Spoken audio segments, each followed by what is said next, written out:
বিশ্ব সুন্দরীর মঞ্চে এবার ফিলিস্তিনের নাদিন আইয়ুব। বিশ্ব সুন্দরীর প্রতিযোগিতা মিস ইউনিভার্সের মঞ্চে ফিলিস্তিনের সুন্দরী নাদিন আইয়ুব। ২৭ বছর বয়সী নাদিন প্রচলিত ধারার সুন্দরীদের মতো নন। তিনি একজন সুস্থ জীবনযাপন ও টেকসই উন্নয়নের প্রবক্তা।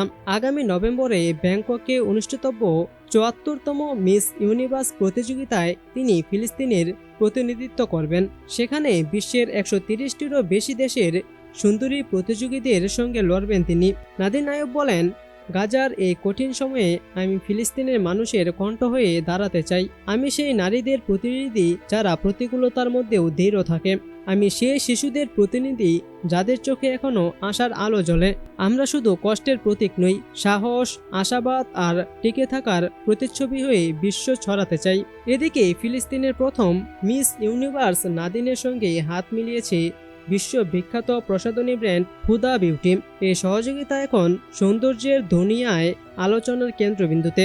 সম্প্রতি হুদা বিউটির সামাজিক মাধ্যমে প্রকাশিত এক পোস্টে এই নিয়ে আনুষ্ঠানিক ঘোষণা করা হয়েছে। সেখানে বলা হয়েছে, আমরা গর্বিত যে প্রথম ফিলিস্তিনি মিস ইউনিভার্স প্রতিযোগী নাদিন আইয়ুবকে সমর্থন করছি। এই মুহূর্ত শুধু এক প্রতিযোগিতার নয়, এটি শক্তি, গর্ব ও প্রতিনিধিত্বের প্রতীক। এই অংশীদারিত্বকে আলাদা করেছে তাদের অভিন্ন মানবিক মূল্যবোধ। নাদিনের প্রতিষ্ঠান অলিভ গ্রিন একাডেমি ও সাইদাত ফিলিস্তিনি ফাউন্ডেশন পরিবেশন, শিক্ষা ও নারী ক্ষমতায়নের মতো বিষয় নিয়ে কাজ করে। ইরাকি বংশোদ্ভূত মার্কিন উদ্যোক্তা হুদা কাটান বরাবরই ফিলিস্তিনের পক্ষে কথা বলেছে।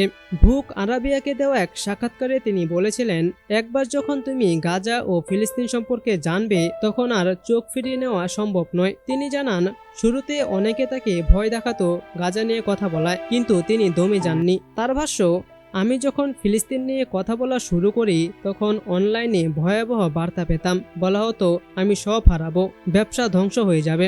এতে আমি অনেকদিন মানসিকভাবে ভেঙে পড়েছিলাম। একসময় নিজেকে সামনে নিয়ে ঠিক করি সত্যকে আর লুকাবো না। তিনি আরো বলেন, আগে মানুষ দেখতো কে কি লাইক দিচ্ছে, তাই আমি ইচ্ছা করে ফিলিস্তিন সংক্রান্ত বিষয়গুলোতে লাইক দিতাম যেন সবাই দেখে। সময়ের সঙ্গে আমার কণ্ঠ আরো শক্ত ও স্পষ্ট হয়েছে। আমি কৃতজ্ঞ যে সত্যটা দেখতে পেরেছি। আমি আর কখনো নীরব থাকবো না।